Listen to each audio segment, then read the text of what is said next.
G'day guys and welcome to the Centre Bounce, where in this one we will be talking about the Brisbane Lions choking to the Carlton Blues. Stay tuned.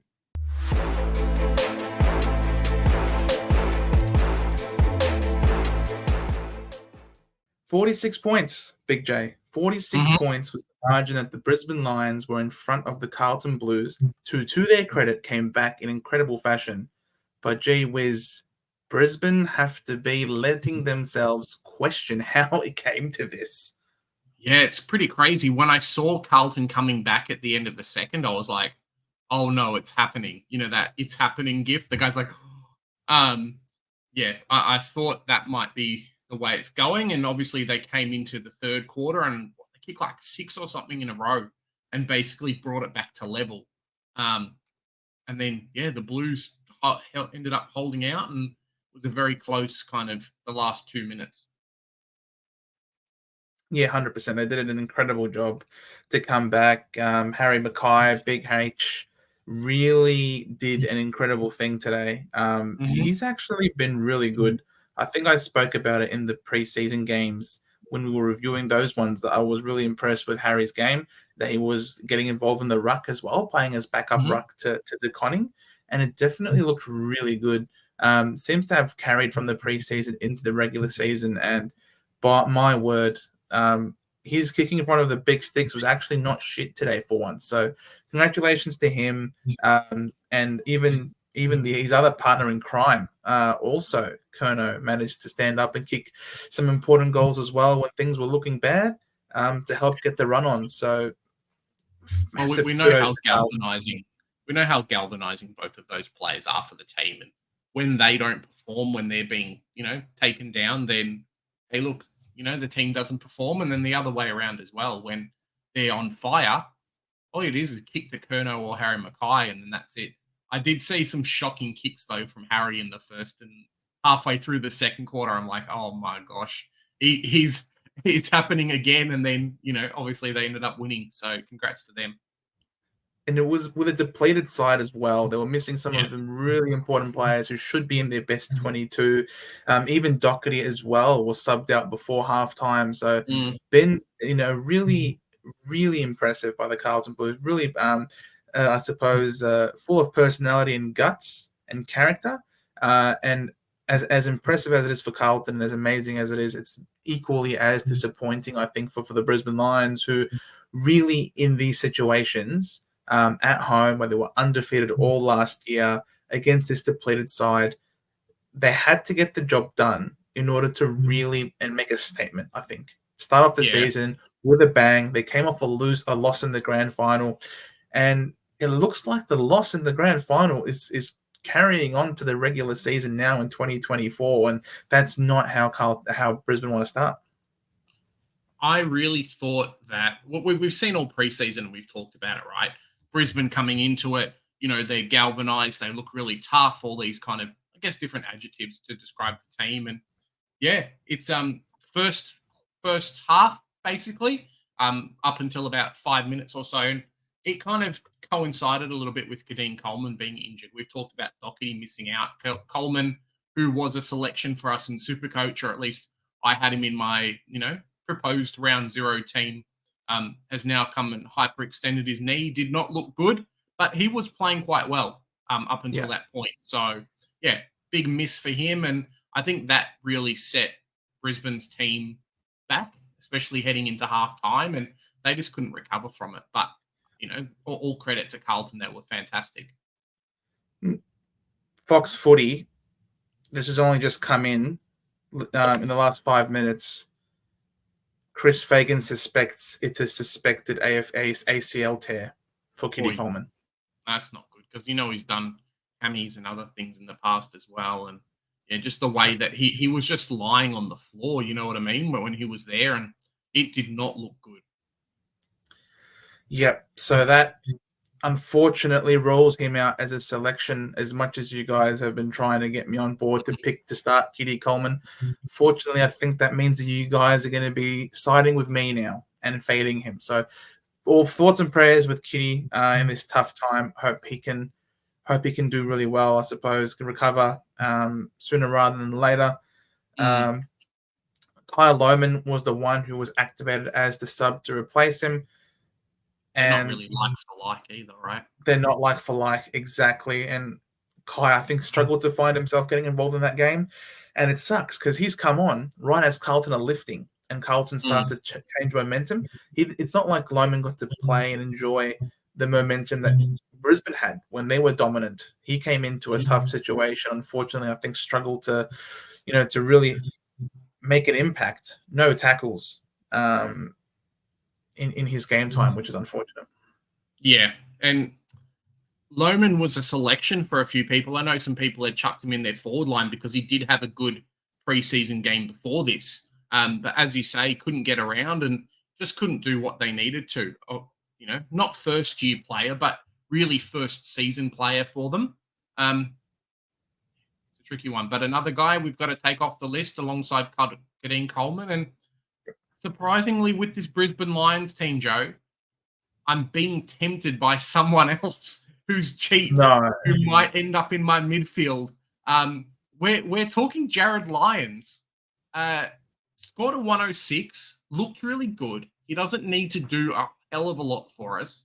But at 258K, this thing that saves him is the early buy. So you could have a Berry. You could have, a Bonner from St Kilda. One of those two picks doesn't work. Jared Lyons has scored a couple of big scores. Chuck him in, go for a swap. And yeah, there's some options there this year. I can see you scratching your head and being like, Big J's off his rocker. But, mate, you got to look for opportunities when they come. He ain't getting 9 tackles a game. No, that's true. But if he gets 4 tackles, he still makes you like an 80. And then you're happy. It's not like you got 36 touches and dominate. He's obviously in the VFL, perhaps. In the VFL, 22 now. He's not best. Yeah. Look, watch him, I guess, for the next game and 2 games. But yeah, not for me. Not for me, unfortunately. I don't want to pick mid prices that cheap in the midfield.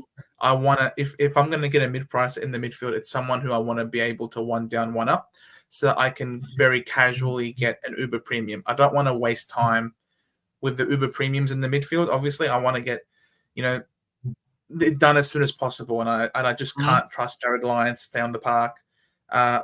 Lockie Neal was a bit bandaged up, a bit banged up. 112. He did a lot better than his partner in crime, Dunkley. Beat him by a little bit there, but it's the nice dream team to Supercoach ratio. But what we don't like is the fact that he had 16 handballs of his 25 disposals. So not a big fan of handball happy people. So I wasn't a big fan of Lockie Neal to begin with, in particular with the bye.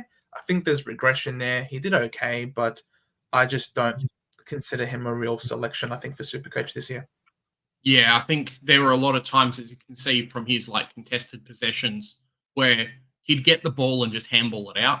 And obviously that's great for Supercoach in terms of getting a contested possession and handballing it, but not when it's not a kick. So missing out on a lot of those points. He was one of those players, I think, as well, that seemed to take a little bit longer to get started. Maybe some of his points were majority were in the second half. I don't exactly have his halftime stats and then his full-time stats, but watching the game, it really did take him and Dunkley a while. And once Carlton started going after the second half, second quarter, they were unstoppable. And I think the Brisbane mids really have to work out what they're going to do, because if they get first in this kind of fast, quick-paced football, Carlton were just walking the ball down the middle, Joe. It was really disappointing. It was actually really disappointing to see. I really rate this Brisbane team, and they've acquired some great players like Neal and Dunkley, and I really like Dunkley as a player, and he just goes missing when the game is on the line. He just disappears, and it's so sad because he's such a gun. He's so good. He should be getting more out of himself and elevating himself, even when the whips get cracking. I don't know, man. I find it weird. I keep finding myself coming back and blaming Chris Fagan as a coach, not being able to get the most out of these players. Yeah, he almost needs like a Bont, like someone good enough like a Bont who will carry the game for him, and it allows Dunkley just to do what he's good at. If Dunkley's stuck there and having to tackle and do all these other things, like as a trying to carry the game, he just kind of falls apart, like what you're saying. He's almost like, it's crazy, but he almost reminds me a bit of like George Hewitt, for example, Mm, for Carlton, who is a very solid two-way player, but he's not the star.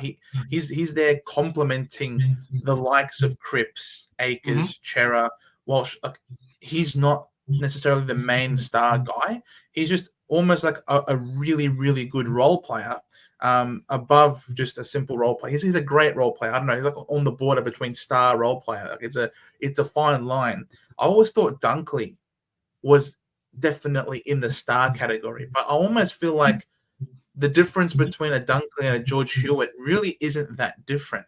And then when I look at the scores, I'm like, oh my God, they're very similar. Very similar in disposals, very similar in score, very similar in the number of contested possessions that they got. It just seems that George Hewitt, maybe he's elevated himself to the Dunkley level, or Mhm. Dunkley's gone a bit down to the George Hewitt level. But I don't know, man. I'm just really disappointed with this Brisbane Lions side, and I can't see myself owning any of these players from Brisbane. We know that George Hewitt, when he came across, was it ended up being a premium level player. I think he was like 540K at one point. So we definitely know the scoring's there, and he's the one that really seems to step up when they're missing a Sam Walsh. We know that like his score goes down and Walsh's score kind of just stays around where it is, and it doesn't really go up because George Hewitt's in the team. But when Hewitt's out, Walsh does better. So maybe that's what it is, Joe. Maybe they can't function together in the team, but when Hewitt's left to his own devices and says, "Hey, mate, I've got to put the game on my head and accelerate this team," it happens. Perhaps. But yeah, he played really well, very solid in an under game. He's no nonsense, George Hewitt. He just gets the Mm. job done, which is obviously really impressive. So yeah, massive kudos to him. But without a doubt, the star of the show was Big Harry Mackay, 130 points. He is under 400K, Big J. Are you tempted? Mate, we keep doing these videos, and we were at the start of the preseason. We're like, "Yep, cool. We're going to go cheap in the forward line. That's it. We're going cheap, no problems." Now it's turned into, oh, Rankin might be a pick. Oh, Flanders might be a pick. Oh, we just did an episode. Heaney's going to be a pick. Get him in your team. Now it's turned into, oh, Harry Mackay's probably a pick at sub 400K. Where's all our cheapies gone, Joe? Well, they're all still there. I'm not going to go Harry Mackay. I don't have the cojones to go Harry Mackay. I can Oh, we know understand why Shaq's some going to people go Harry might. Mackay. Oh yeah, Shaq's going Harry Mackay for sure. But I can see why. Yeah. He's managed to kick 3 goals against Brisbane at home. Uh, Mm. he's if he can do that on Harris Andrews, one of the best defenders in the comp, he can do that really on anybody. And Well, he, he and did. and the thing He did is, kick he's also three. hitting in the ruck. He did kick 3 on Melbourne in the preseason game last week as well, and ended up on 107 Supercoach. So, it's not like he scored 60 last week and now 130's come out of nowhere. There is some Yep, level of scoring over the last 2 correct. weeks. Yeah, he's carrying some great preseason form into the regular season. He looks slimmer. He looks really Mm. lean, which I think is really helping him cover the ground really well. He seems to always be getting front position now, and he's covering the ground incredibly well. He's pinching in the ruck as a second ruck. It looks like Carlton are going to part ways, I suppose, with Pitternet. I don't think Pitternet is going to really feature much. I think they're really going to back in DeConning and have Mackay pinch it as the second ruck. So that's an extra avenue to score. Now he doesn't Mm. have, yeah, he has the round 2 bye, which obviously means that his price isn't going to change, when he comes off his bye. But far out, it's going to take someone with guts to go with it, and if it works, then kudos to you. I won't go there myself. Yeah, I think we're being saved quite a lot by a lot of these players. As I said, Jared Lyons before, it's the same thing with Harry Mackay, right? You could pick a Flanders or a Heaney or someone like that. The pick doesn't work out. Round 3, cool, Mackay's got a 130, 130. chuck him on there, you're going to make a bunch of money pretty quick. So yeah, it could work out. So someone from this Carlton team's got to step up. And if Curnow is going to get focused and get covered by Harris Andrews or whatever, maybe it is Mackay. I just found it funny that Paddy Cripps had 2 hit outs and Mackay only had 1 this game.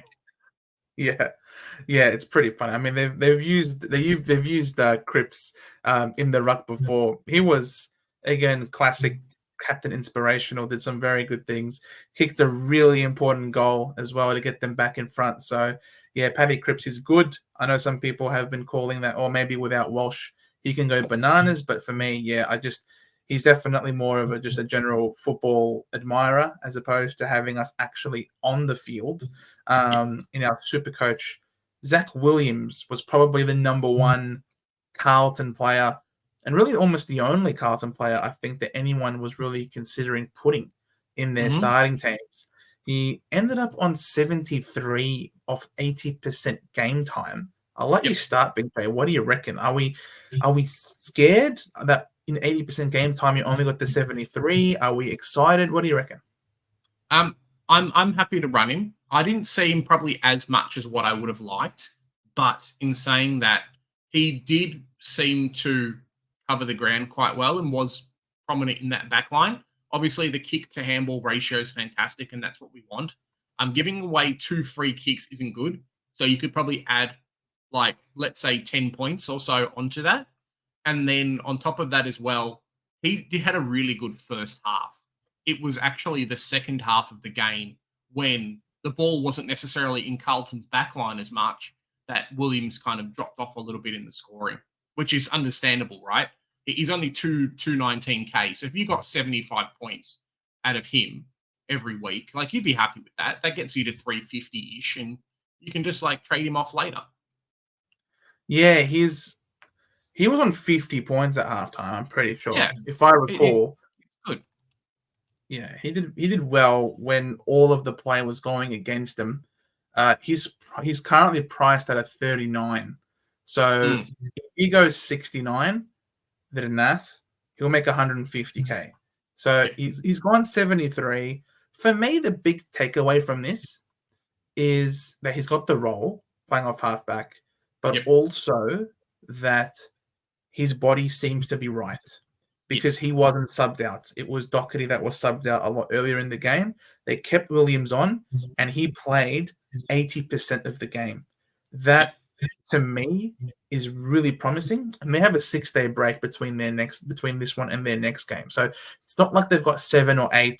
They've got 6, and yet they persisted with him, and he played 80% of the game. So that, to me, I think ticks to the 2 boxes that I was most concerned about. Is he going to have the role? Is he going to look good in the role? And also that he's going to be able to play out the game. He had some repeat efforts, showed some desperation with some diving tackles, diving smothers as well. So I think Zach Williams has done enough in this game to warrant selection. And I would imagine that his ball use would be better when he's not under the pump as much. Like he was in the first half, a lot of ball was coming his way, but it was all pressured because Brisbane were all over Carlton at that point. I'd imagine if, when Carlton lifted and he gets, for example, a lot easier time receiving the ball from coming off halfback, his disposal efficiency would be better and he wouldn't have 4 clangers. So based on this game, I've actually liked what I've seen from Zach Williams, and I think at that price, he's absolutely worthwhile. Fielding at D5, I wouldn't go D6 at this point in time, but he's definitely very fieldable. Yeah, it really just depends what your makeup's like, right? If you've gone 4 or 5 deep in the back line, he can be that D6 for you. But yeah, 100% agree, Joe. He hasn't broken down. He's played a full game. He looked good, had a role. And for 80K more than a lot of our 123K selections, he's going to play every week if he's fit, which is the same for everybody. So yeah, chuck him in your team. Well, we've seen enough, and it's only been 1 game. Like, it's not like he had that many preseason injuries, setbacks, things like that we had to worry about. Yeah, it was unfortunate that we didn't get to see him in the preseason, which is why we're obviously keen to see him now. Another really impressive player was actually Jack Carroll, who came on as the sub. I was wondering if you were going to say something. Yeah, I'll let you talk about them. Yeah. He's a basement rookie price. Came on second half when Doherty came on, scored a goal, only got 10 touches, but ended up on 65 Supercoach. Now, there might be a little bit of scaling in there, but 80% efficiency, 6 contested possessions. Like, he's a 123K rookie that we can now put in our midfield. And I know that a few of us have been pretty desperate for those type of players. So he has to almost force himself into your calculations Mhm. or be ready to swipe sideways to him in round 3, maybe if one of your guys doesn't make any money or is a bad pick. Yeah, 100%. Think you can, you could, it really I mean, you can have a very cheap bench and field like a Matty Roberts, for example, at M8, and then you can have Jack Carroll sitting on your bench. The annoying thing is that he's got the buy in round 2, so he's not gonna get a price rise before his buy. Um, But that's so for safety me. net, Joe. That's Huh? the safety net, right? That's what we want. It's almost a blessing in disguise because if we've got a crappy rookie, cool, we can offload him, potentially Yes. get a little bit of a price rise, and then jump on Jack Carroll and take that to the bank. Yeah, so that's what I'm saying, like, in terms of starting selection, you probably wouldn't be starting Jack Carroll then, um, considering that he's got the early buy. He's someone that you can fall back to, but he looked really impressive. I think Doherty might be cooked.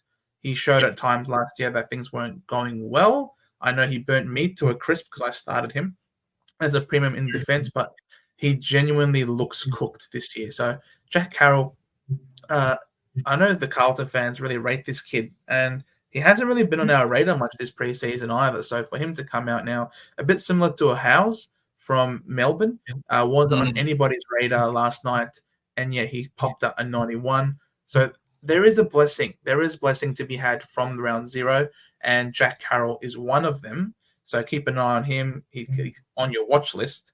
But this guy is not on the watch list. Just you can put a line through Orazio, I think. Yeah, it was a bit sad because I saw him do a couple of things, and he had the ball in the forward line in the first quarter, and things just didn't work out for him. So people will pick him maybe if you're a Carlton fan or you think he's going to be there. At least at his price, he's got a couple more games that he's going to play where, a Caleb Windsor, for example, shits the bed. You get like a 20K price increase. Orazio comes in, has a couple of good games after that. You can always offload him there. So Yep. unfortunately, it's not a great pick for us in Supercoach, but yeah, it is what it is. Hopefully, he kicks a few more goals for Carlton. Yeah. Just a last thing to mention, there were a couple of players that some people have been asking us over the preseason. One is Hugh McCluggage, Yep. 83 points of 18 disposals and a goal. Um, isn't on 83% game time really isn't anything to sing home about.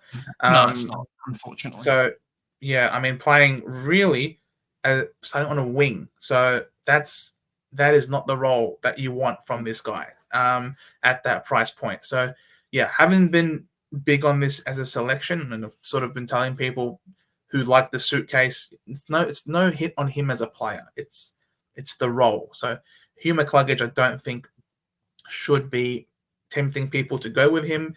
Same thing with Adam Chera. I know some people have Yep. considered this guy perhaps as a bit of a pod, but at 605,000, you can just go sideways, go next to him. Mate. There's Darcy Parish. I think he will do better. He had 14 contested possessions and still couldn't hit 100 points. So Mm. and 4 tackles as well. So it's obviously it was a really good game by Adam Chera, but he still couldn't ton up. So for me, again, early buy, and I know he's a pod. He's a good player, but I don't think he's super coach relevant. Yeah, I think so as well. It's a tricky one, right? Sometimes he works out well, sometimes he doesn't. I'm not sure when Sam Walsh is going to come back, but yeah, for me, as you say, Joe, it's a no pick. I think we can do a lot better with some of the selections, and when you've got guys around that 600K mark, they have to be the keepers that you want to have for the whole season. And I just don't think Chera's there. Similar with McCluggage playing off the wing, it's a tough one because he looked good. He had, kicked the early goal and Yeah. he looked exciting and then just fell away, similar to a lot of Brisbane's mids. And the thing with this game is that both of these, I don't know if they planned it that way, but both of these teams have the round 3 bye. So round 2 bye, which means that you have to be set on selections. Zach Williams, I think, is okay because of just the cash he's going to make, but you could be down like $500,000 or close to $1 million compared to other teams in round 2. Yes, it's best 18, but that's a premium and a half almost versus everyone else who won't pick any plays from these teams. So it hurts. Yeah, I think with what's his face with Williams, you're potentially hoping to one down, one up to get to a premium based on how much money he can make. So that's what we're sort of picking him for. So I think at that point he's worthy of selection. And I guess speaking just generally in the midfield, there are so few 600k plus midfielders that you really, I think many of us are keen to select. I think there's only a select few that we really feel worthy of paying up. But when you compare them to the sub 500k midfield options that are all of a sudden presenting themselves this year, like you find it hard to fade that sort of value, which I think makes selecting the Chera types even harder. So on that basis, really not too many people who are relevant here from these two sides. Gideon Coleman, potentially ACL. So regardless, you put a line through him. He's done. It's really just comes down to Zach Williams and Jack Carroll. And on that note, guys, we will end this discussion, our deep dive into the review of Brisbane versus Carlton. A massive congratulations to Carlton. I know I love to do some tongue-in-cheek. You can't say blues without lose, but I must, of course, as always, take off my biased hat, take off my rose-tinted glasses, and give credit where credit is due. I love to give it out, but I also am more than happy to give the recognition. A massive congratulations to Harry Mackay and his Blues. Terrific turnaround. Yeah, it's pretty crazy. Like, I don't know when the last time Brisbane lost at home, especially round 1 coming off a grand final. Like, they were in the box seat and Carlton came back and Carlton ended up winning. And fantastic game. Really exciting for both teams and just for the fans that were there.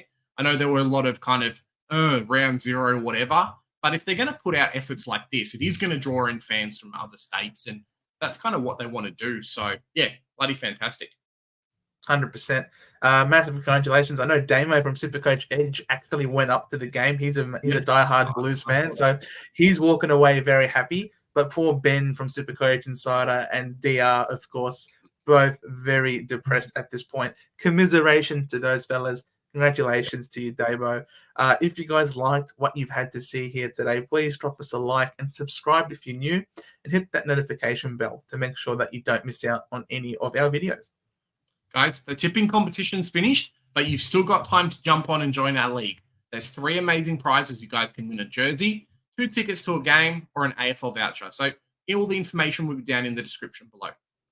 Oh my God! Speaking of tipping, I'm now 0 for 2 to start this year. Holy crap! This is. I had yesterday, but I did not get today. I don't think anyone. My friend just won like $600 from the Carlton game today. So yeah, he's very, very happy.